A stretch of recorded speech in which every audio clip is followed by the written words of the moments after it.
Hi guys. Hello. Hello. Yeah, I was wondering. Well, you have a new album out, but I wanted to start with looking back to the Tales Don't Tell Themselves from last year. How do you look back on that album? It was an experiment, I guess, for us, an attempt to do something different, push the boundaries of what we were doing, maybe incorporate different kind of musical styles, songwriting kind of styles together, something that was new and unique for us to try.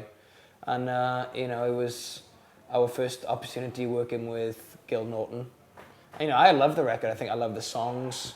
I think people obviously, some people like it, some people don't like it. I think it was quite a big departure from our sound, I guess, in a way that some people found it difficult to go where we were going at that point.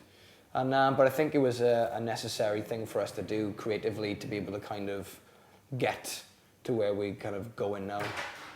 I love the record. I think it's great. Maybe in 20 years' time it'll be like one of those classic records. I don't know. Yeah, understood by by everyone. No, I think it's one of those. I think it's one of those albums for us that it's something we're very proud of. But I feel that again, a lot of people saw it as a somewhat of a statement we were making, and it wasn't. It's an experiment. I think that's the whole point of music is when you're writing is to experiment, is to try different things.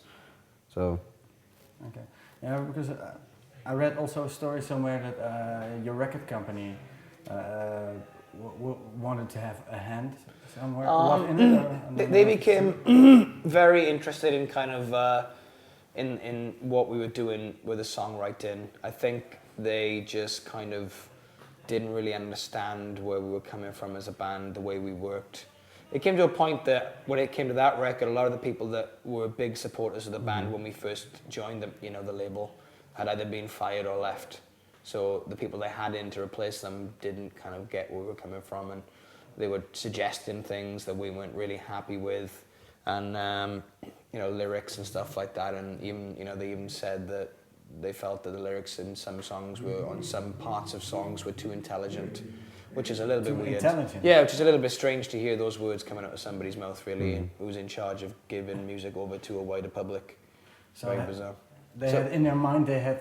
I think they had a plan, and they probably saw they kind of had an idea of the audience, but we totally were kind of scared off by that, really. That their attitude to the way they wanted to kind of work with the band at that point was kind of against, I think, the way we were comfortable working, and we kind of had our kind of fears that maybe we won't be with these guys for very long. Yeah, for me, I think that we got to a point with Atlantic where they'd been very supportive of us over the first two records we had done, and especially in the UK. And then when it came to doing Tales, we started doing some demos for it, and then they started listening to those, and they could hear that they were a lot sort of the songs were quite ambitious. They're very sort of big sounding rock songs. And then they started to kind of, we want more of this, and sort of, they wanted it to be. I feel they wanted us to become a band who they could sell to millions of people. I feel, and in a sense, tried to, as opposed to letting us do things the way we wanted to do them, having throwing in their opinions when they weren't needed or wanted.